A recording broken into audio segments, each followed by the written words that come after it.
for your opening remarks and also for giving me yet another opportunity to speak here at Chatham House.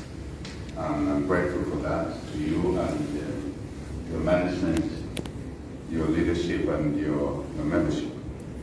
I want to thank the colleagues that are here this morning. I know you're busy, you have lots of things to do, but you chose to be here to spend time with us today. I'm grateful for that. And in a way, you are demonstrating love for our country, Zambia, love for our continent, and for our global community. We are bound together by many strings, including negative ones like coronavirus, and the need for us to fight and bring it under control. So we can have a chance in reorganizing ourselves, our lives, our economies, our communities. And we are also bound together coming out of COP26 in Glasgow. We are bound together by the challenges that climate change is basically brought to our lives and to our future generations, our world, our planet. And again there, we agree that we will work together. We will not point fingers at who caused the damage, environmental damage, climate damage. We know that we have to work together.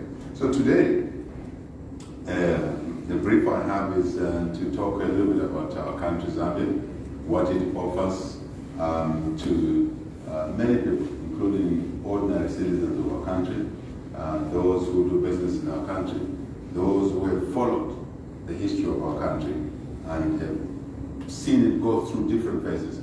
What does this phase mean to you? And obviously a chapter or a section in your storybook. Let me, Alex, allow me to say just a few things, step aside a bit. Last time I was here as an opposition leader. I was here as an ordinary citizen. But the people of Zambia gave us an opportunity through their democratic decision on the 12th of August this year to put us in this role to work for them.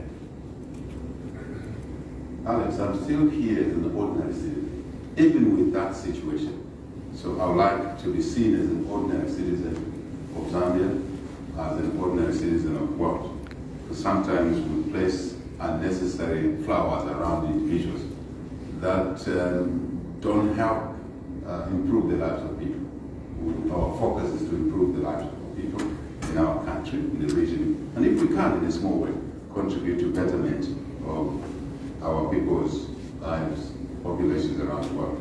So I'm grateful to the people of Zambia for electing us into this office, and as I said, to work for them.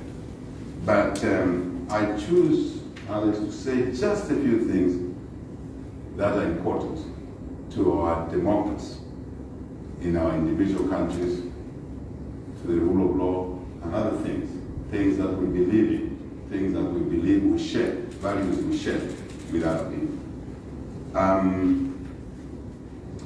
We set out towards the 2021 elections 3 agenda items for ourselves. One, having experienced situations where democracy can falter at the time when you vote. Democracy is a process, it's a lifestyle, it's a way of living, it's a choice we make against other ways of running our countries. And Alex, we learned lessons from previous elections that sometimes democracy fails you at a point when, even when decisions have been made by voters, those who count votes can actually alter who takes public office. We have that experience, so we set out to, one, ensure that in 2021, from past history, we will win and win big in a way that no one, including those who count votes, will have an opportunity to alter the will of the people. Number 2, we set out to protect our votes and not to let the candidate, presidential candidate, and other candidates, local government, parliamentary, others, to be the only ones with the duty to we turn the coin around, situation around, because everyone will say, hey, Jack Barry, protect your vote. I said, how many people are? You protect your vote if you want change. Number 3, we set out to turn around the country. Country's economy, country's social fabric. 3 things. Let's do a scoring exercise. Number 1, we delivered the election via landslide. It was difficult for anyone to alter results. Of course, there are other underground things that were happening, other help from other people. I don't want to embarrass one or two people in this room, to make sure that democracy works. Democracy, the decision of the people, is respected. So we did. I mean, in the history of our country, we delivered a substantial landslide under very difficult conditions where there was no democratic space, by and large. Number 2, I believe our voters protected the vote sufficiently now to allow us to come in a different role from the last time I was here. I'm sure last time I was here you were worrying whether after the session you would follow me in jail. It was possible. It was possible. Just 3 months ago that you would be thrown in jail for a crime you did not commit, but simply by associating with me. We don't want that situation ever again in our country. People must be free. Opposition, ruling party, everyone. Freedoms are integral to who we are. So we did that. Voters protected the vote. For other countries, pick some lessons, there's one. There's one. Number 3, we are now here, we've been put in office on the ticket of change. Change, by and large, to walk away from the past, to move into a new era under our party leadership. To do what? To reconstruct the economy. For what purpose? Opportunity. To offer opportunities to our people, for our people, across the country. Diversified voter base. We were delivered by and large by the youth and the women. Even amongst the youth and the women, they want different things. But all of those things culminate into opportunity for them. That's a ticket that brought us into public office. Jobs. She has to have an opportunity to work, genuine work, to earn income, to look after themselves and their families. I mean the voters when I say themselves. To look after their nephew and niece. That's our family structures. Family structures. For education, for the school-going kids. For all of our people, when they feel unwell, they can go to health service institution and they're attended to. Just baseline medicine. They're not looking for too much. To be able to feed, to eat in a country, Alex, last time I presented, country of plenty, God endowed our country with just too much. I'm not really sure why us. Everything is there, to be honest, that one would need. But our people are still poor. They still went to bed with the food. So they delivered this change so they can have food.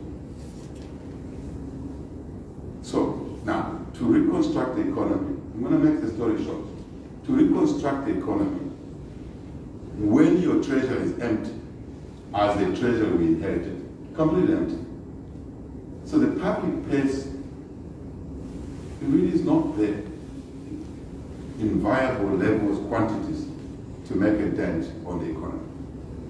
So our challenge is how to utilize the limited resources, but yet to drive economic reconstruction, to drive accelerated progress, so we can deliver on the change ticket, the things that the people want. So that middle envelope will be utilized under our government in a prudent way, in an effective way.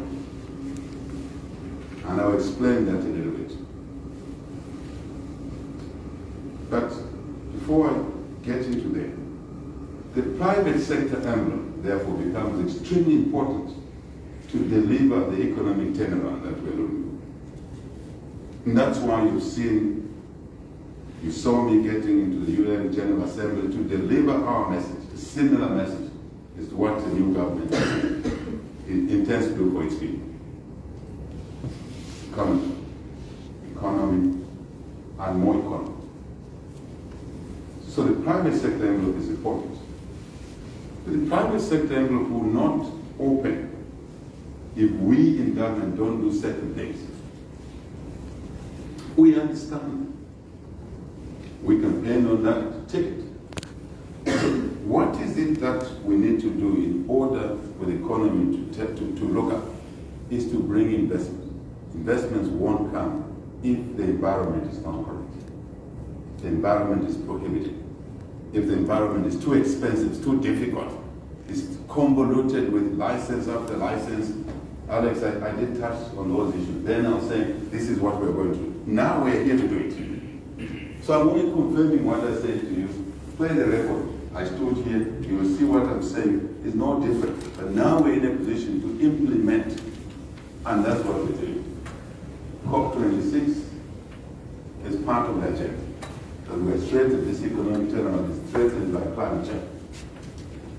What are we doing as a nation? There we were calling it nationally determined progress to manage climate change, to bring it under control, to hit the target of 1.5 degrees centigrade. Now, so we are working now to implement what we said we needed to do, is to bring about an attractive investment climate. Attractive to which type of investors? First, domestic investors who have endured, who have remained investors, who have continued running payrolls to pay someone, for that someone to look after the children, even under very difficult conditions. So we want to make it easy for those investors to continue doing business. Doors must be open, but to get them to invest more. I think they're the good basis, they're the right basis for investors from the region. We're changing the narrative, Alex. Our definition of foreign direct investment is not to cross over from domestic to Europe, to America, to Britain, yes, in Brexit, but it's still geographically within the European jurisdiction, in a way, to China. From domestic, we want to look at regional investment, Africa investment. What can we do amongst ourselves that will create vested interest? Also, it has a tinkle on democracy. Because if we work together at individual level, people to people, corporate level, as Africans, we will begin to grow the common values of democracy and other things I'll talk about. And make it difficult for autocratic type of leadership to come through. And it has to be put aside because it does damage investment, it does damage growth.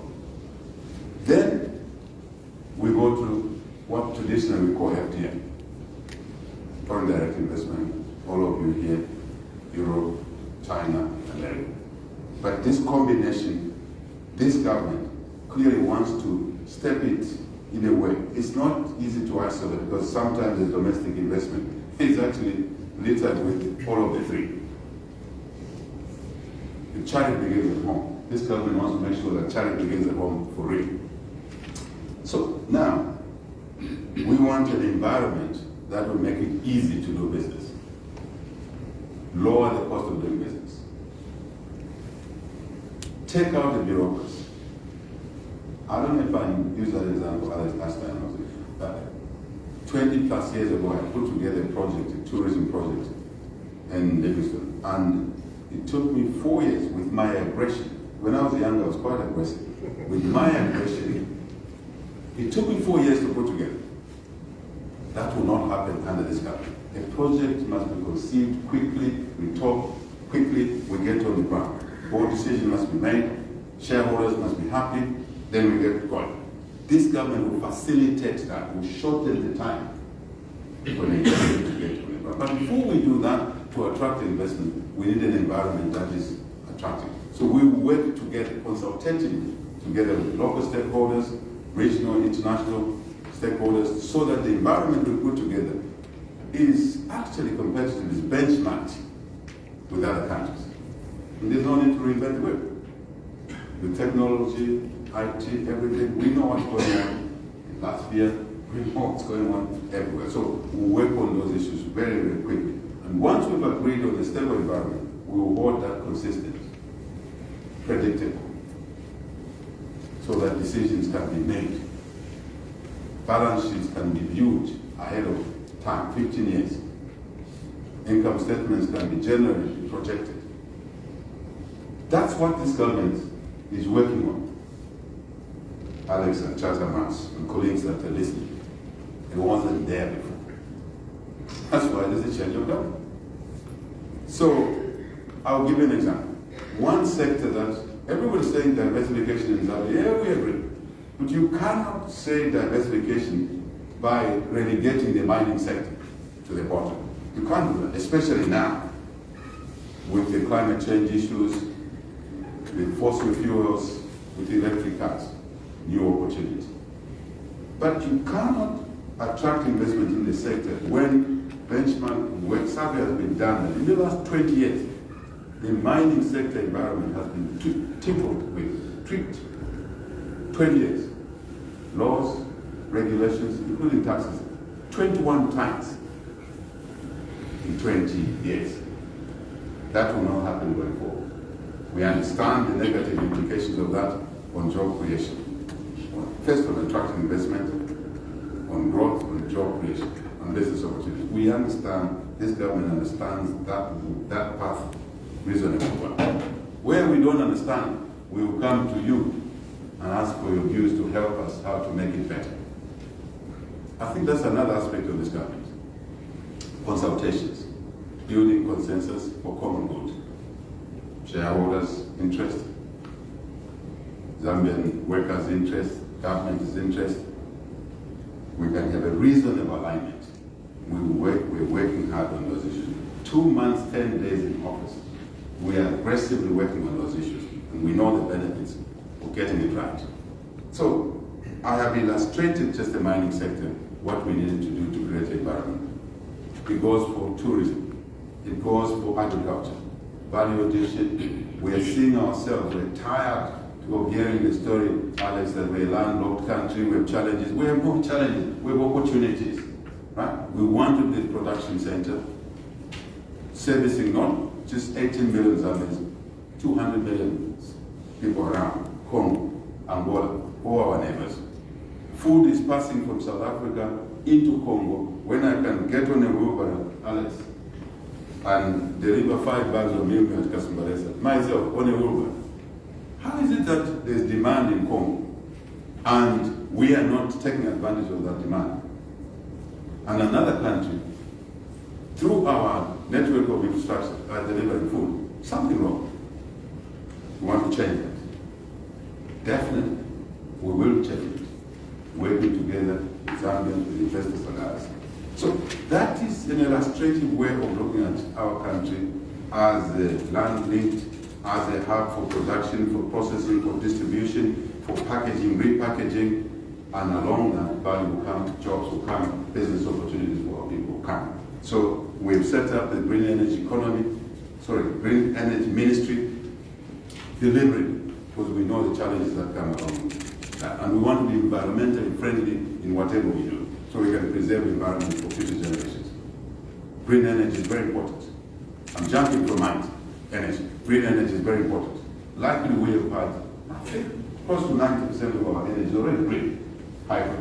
But with the weather changes, patterns, climate change, we want more solar, we want more energy mix solar, we want wind, we want other things that are green in the energy space. So back to distribution, food, and other things, logistics. So we're looking at the markets around us, we're looking at our own capacity to deliver production, funding, financing projects. We're looking at infrastructure. We're focusing now, because the treasury is empty, Alex, we're focusing on private-public partnerships to deliver infrastructure in many aspects. So we can take off the pressure on our balance sheet. There's no headroom, it's gone. Debt is another matter. Address the debt issue aggressively. And that's why you saw us meeting Eurobond, some Eurobond borders. A lot of people at home were very uneasy. The church is meeting the Eurobond. Well, what the hell is he going to talk about?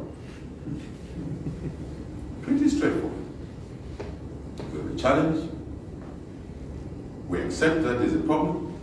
You are debt providers. We are your loanees, so to say. We have to understand that debt must be managed. Currently, debt takes too much of the resources everybody has. 85% plus of every budget goes one to debt service, two to public sector emoluments. It cannot be. So we are shifting things around. I'm sure you've seen already our first budget ever. The test of the pudding is in the eating. Our first budget ever is already getting realigned to create headroom for revenues that we spend, and we can deal with it in that way. Pretty straightforward. Nothing scary about it. Because our intent is clear. We have to deal with the debt mountain, most of it which was acquired for bad reasons, for corruption reasons in the construction sector. We want to rein in on the cost of procuring goods and services and works in our country. On three principles. One, procuring whatever we buy at the right price, benchmarked. Why should we do a road, a tarred road at over $1 million per kilometer when we can do it for $350 to $400 per kilometer? Where is $600 going, $600,000 going per kilometer? And that's what motivated the debt, creating this mountain. Corruption. Taking money away from poor taxpayers into private hands.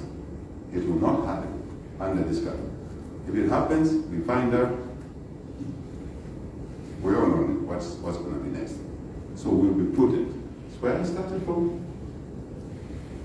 So we buy at the right price, benchmark. 2, deliver quality. 3, deliver on time. Then we can deal with the smell in the construction sector where most money was lost to corruption from bottom to top. What we're seeing now, some of you are Zambians, if you saw what I'm saying now in my position, you fall off your chair. How individuals can be so greedy, right, at the expense of citizens. Some accept. Fuel procurement, fertilizer procurement. For you Zambians, when the fertilizer could be bought at $450 per ton, we were buying it at $1,200 per ton, with full knowledge of the people who buy it. So do you have to guess what the motivation was? You don't have to. Zero tolerance to corruption, that will save resources, that will put in the economy, grow the economy, create jobs, and pay for our children in school, and all of that. Look at the budget, first budget. I'm sure you laugh. This is the beginning point. I think I've said enough. Rule of law. Alex, I want to close by saying, you cannot revive your economy where there's no rule of law. We're bringing in the rule of law in the broader sense, in the specific sense. Judicial systems, private property, respectful, human rights, liberties and freedoms. Flip side of the coin. The rule of law doesn't mean abusing people's rights. No, it is both, and we are going to do both, endeavor to do both. I think, Alex, if I said more, I'll be spoiling the dish. By and large, once we've looked at these issues, we'll be then moving towards reconstructing the social fabric. The jobs will come, may take time, but they'll come, setting the parameters, business opportunities will come. We're changing the paradigm here. Investments must look at local participation in the procurement chain, goods and services contracts must involve local populations. Then you don't have the them and us situation. We are together, we're in it together. I think that is important to us. And what else? I talked about reducing the cost of business, reducing licenses.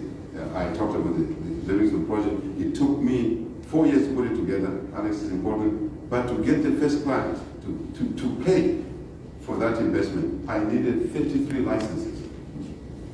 33 licenses. And every time you want to get one license, you have to go to a licensing officer 10 or 20 times. The licensing officer is going for a funeral. No, the child is getting married. I So we are tackling all those small things. I didn't want you to think that we're not looking at those small things. We're looking at all of them. Once the budget is approved, December, we believe it will be approved, then we'll turn our attention to off-budget issues, including what I've just said. At the end of the day, let's work together. Give us handouts. You're doing business in Zambia. Give us a checklist of things that hindered your progress, your expansion. 1, 2, 3, 4. What do you want us to do? What do we want you to do? Then we have a common checklist. Tick it off. We'll be good to go. The country will change. We are convinced this country will change in another couple of years. I think I'm done. Thank you very much.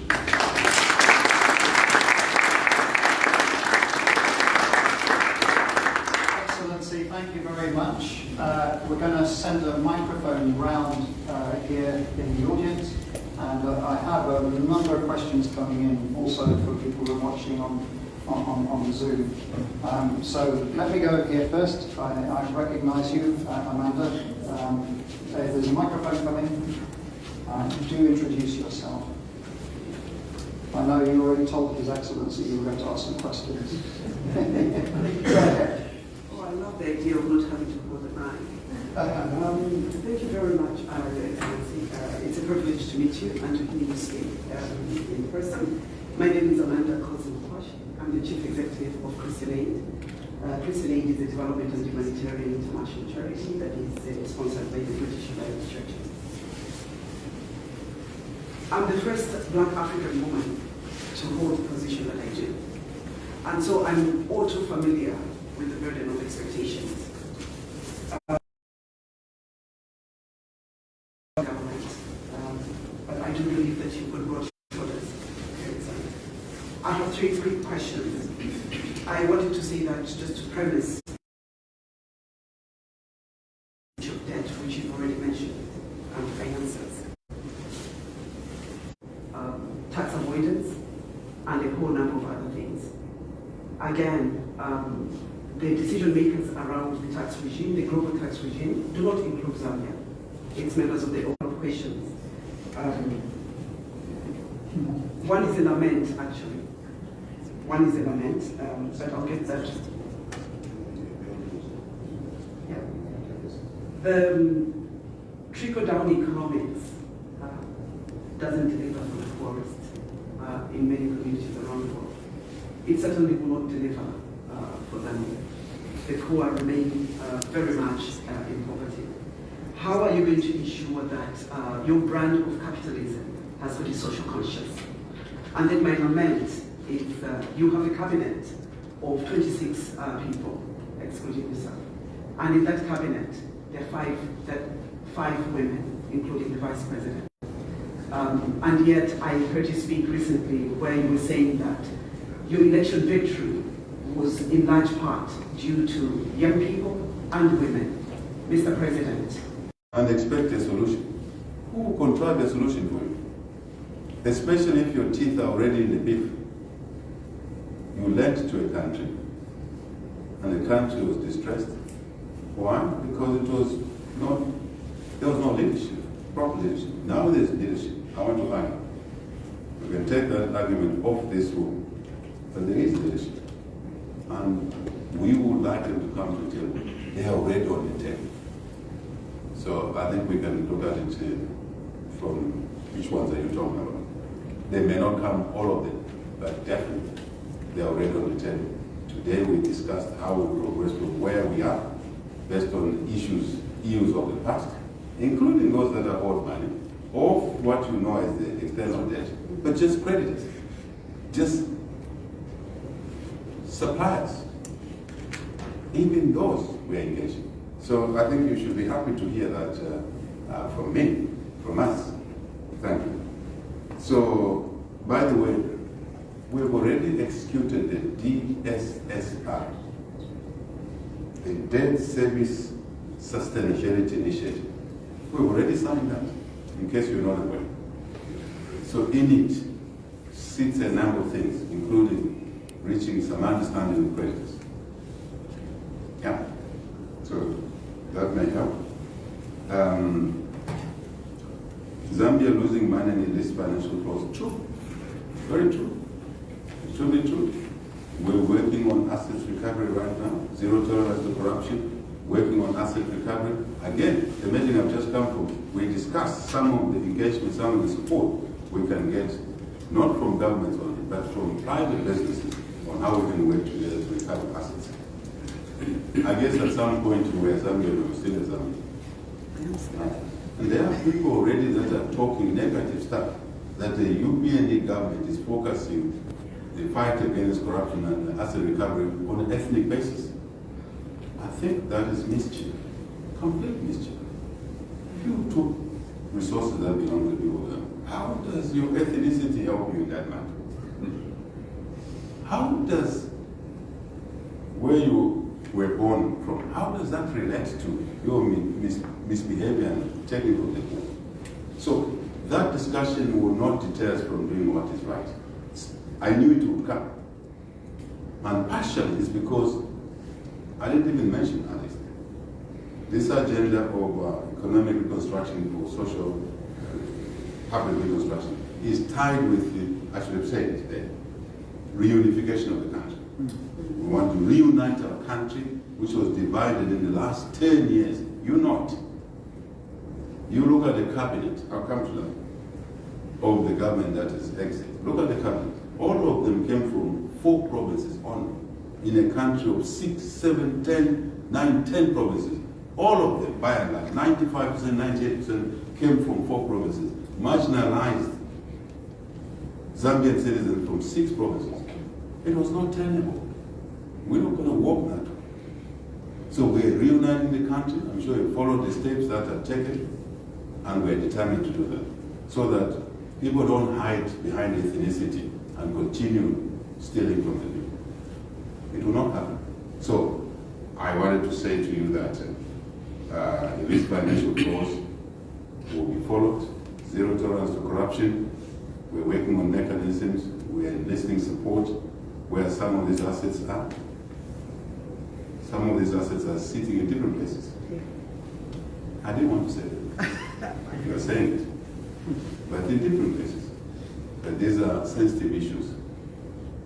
Because recovering assets is a sensitive issue.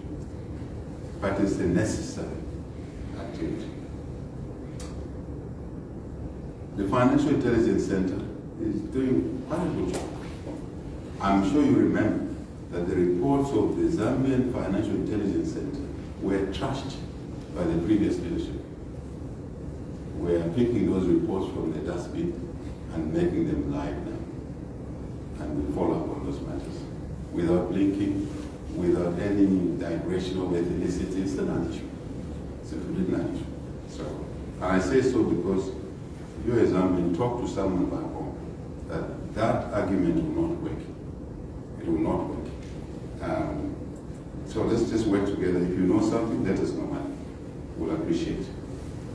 Trickle-down effect, trickle-down economics does not deliver for the poor. You have a point. But we are working on ensuring that we deliver for everybody, majority of our people. Look at the first budget draft. Have you looked at it? We are realigning expenditure, revenues with the limitations that I talked about because of 2 items of debt service and public sector emoluments. We're creating headroom there. We're being innovative. We are also taking money from a small clique of thieves in Lusaka, the corrupt in Lusaka, and taking it to the local communities. Devolution, decentralization, which has been talked about in our country, Alex, since independence. no government had the courage to do it. We are doing it. So we're taking money, substantial amounts of money, to the constituencies directly, so that the constituencies can decide their development priorities, challenges, opportunities in there, which are different, obviously, for obvious reasons: geography, resource endowment, stress points. But those resources will be decided by local communities in terms of 1, 2, 3, 4 priorities. And then the resources will be there. Samantha, more important, we are providing guidelines that procurement of goods and services and works around those resources, priority will be given to local suppliers, local contractors. I don't want to bore the rest of the people, but since you asked, in the past 3 months ago, if there was a clinic to be built, which rural town do you know in Zambia? Kembe. Give me one. Kembe. Kembe. If there was a clinic to be built in Kembe, the contractor came from Kitwe. Contractor came from the city. Contractor came from outside the country, a foreign. A foreign contracting firm came to build a single block outpatient clinic in Kembe. Do not happen. Those contracts will go to local service providers. That deals partially with your issue. You may be right. We are not looking at the trickle down. We are looking at taking resources and decision making, financial support, contractual processes right in the community. You will see a difference, Samantha, in 3-4 years' time. We will chat and you will agree. There will be mistakes. There will be. We also don't want the thieves in Lusaka to follow the money game. No, we're putting guidelines. So thank you. But if you have any suggestions, let's share those suggestions. Fewer women in cabinet. Just a light moment. The cabinet is 25, as opposed to being 26. Doesn't change the point. The issue of having more women is not a matter of debate. It is circumstantial. First, fewer women made it into parliament this year, across political parties. I will tell you one of the reasons, that the previous government was so violent, Samantha. Even against a tough guy like me, I've been locked up 15 times, including my last detention I was on a death row. Treason is a death row. How many women can endure such an environment and make it in parliament? Before you talk about financing, just the hostility, the lack of democratic space. Oh, Amanda, sorry. My apologies, Amanda. Thank you. Thank you. How many women can endure that and see their faces in parliament under those hostile environments? Very, very few. So we are addressing that by restoring, Amanda, the rule of law, democratic space, human rights. I touched on those issues, but maybe they were not contextual. Now I'm putting them in a contextual. Fewer and fewer women made it because of the environment. Then add-on financing, more challenge. We are addressing those issues. Another aspect we are addressing that when we amend the Constitution, we look at the Constitution, certainly we will bring in a component of proportional representation as a combination. Direct election as well as proportional representation to bring more women, to bring more youth, to bring those that live with disabilities. So let's work together on that score. But we've done work with the fewer women who, remember, cabinets drawn out of parliament. We as a party had a different view. We want cabinet to be drawn from outside parliament. That will partially deal with that. And I think that will come in the constitutional amendment. But we rejected Bill 10. If you're Zambian, you know what it was. We wouldn't be sitting here because the idea was to create a one-party state through that Bill 10. God disguised as constitutional amendment. God help us. He helped us. We defeated that bill. Now we are going to the proper constitutional amendment driven by the people process. It's important for the content to be protected. The content is what I'm talking about, which will bring more women. You'll be very happy. You'll be pleased when we are done with that. So, there we go. Thank you. Thank you. Let's take some more questions here. And so we're going there first, and then the lady. So, Andrew, there's a microphone coming to you. Let's go ahead and introduce yourself. Andrew Weir, Africa Confidential. Congratulations on your election victory, President.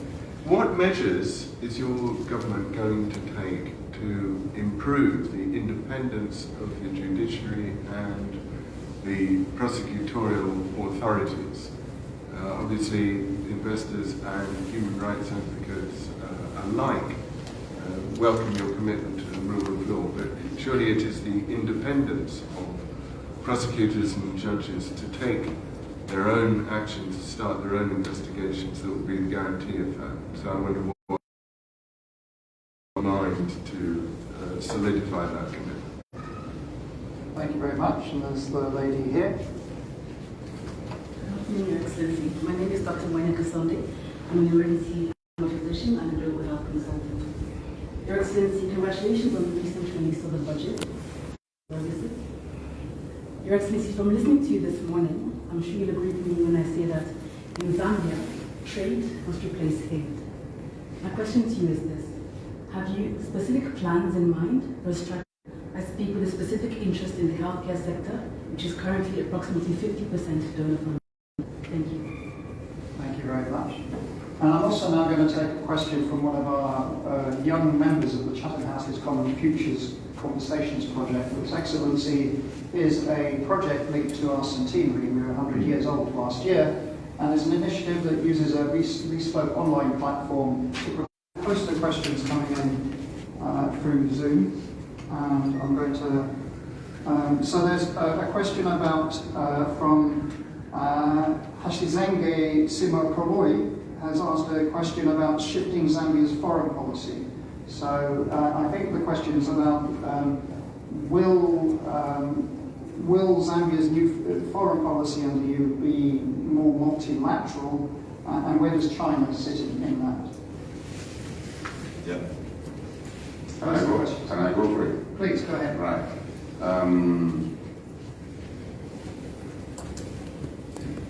I think really one of the things that we're focusing on measures to improve the independence of the judges. I must be honest with you, the law itself is quite good as it exists to ensure separation of powers, judiciary being independent. It's reasonably good. So the judiciary has succumbed to that in a way, although the laws are clear. So we are lifting that domineering behavior on the judiciary, as we've done on the fourth estate, the media, for the first time in the recent history of our country, and we have said the media must self-regulate.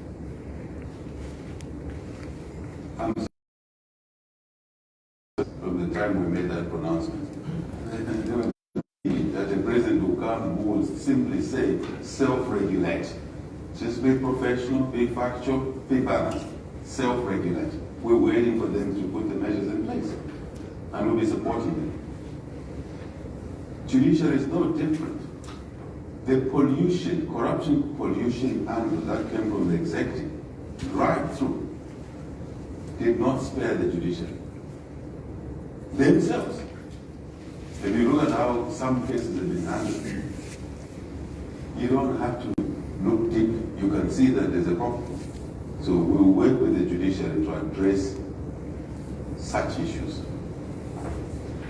We'll work with the judiciary to unlock certain provisions of the domineering behavior of the executive. You can see it in the judiciary, in the constitution. So, including those rigidities that were created. A lot of Zambians say, why is the church not moving the Director General of the Anti-Corruption Commission? I need a tribunal to do it. The law is there, wrongly. So those are things that will amend when the time comes. But why am I saying so? And the security of Kenya is there. So why aren't the officers doing the right job when they've now been given the security of Kenya? It's because of what I've said. So certainly we want a functioning judiciary.